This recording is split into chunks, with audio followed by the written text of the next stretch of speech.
everybody. This is Francesco Abbruzzino with Suncoast News and Scoop, and we're talking refugees. Refugees, not immigrants, and we'll cover why there's a distinguishment there, why I'm distinguishing it, if I could speak today, in a second. But initially, what's happening is President Biden came out and he approved to accept 100,000 refugees. They announced it, and the Suncoast is one of the areas that will get them, or we have already helped some and will probably help some more. It all depends on these NGOs, because it appears as though the NGOs basically need to be in place, and they're the ones that help place these individuals, these refugees.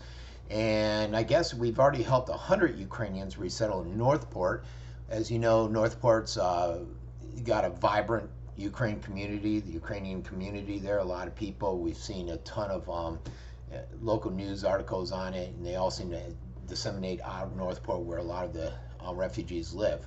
And so some people have helped them, and they did this article, and I'll put a link to it. It's WWSB. They talk about, they want to make sure that people understand this individual Duval that they're talking to.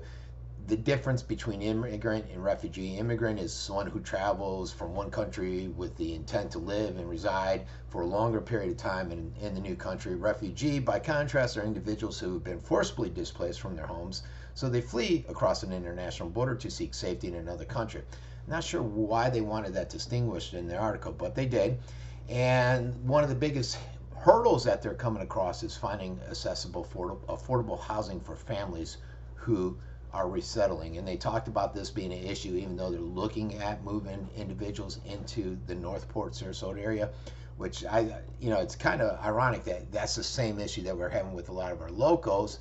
The Ukrainians are going to have the same. So, I've had people that say, well, you know what, how about helping us locals, us U.S. citizens, find affordable housing? Because one of the concerns I've heard over the years prior to this war is how a lot of the Ukrainians are in affordable housing, barely pay any rent in Northport. And I know one apartment complex for sure that I know an individual lives at, and that's the case there. So you got some people that may continue to have the same concerns that they had prior to this war with the refugees coming here and the housing impact.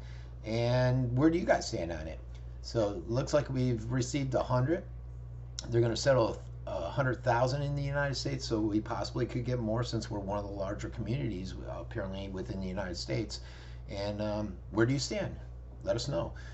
You can either comment on my Facebook, Instagram, Twitter, or if you want the link to this WWSB story, where obviously they're going to give a lot more specific details, I'll put the link on my website and you can check it out.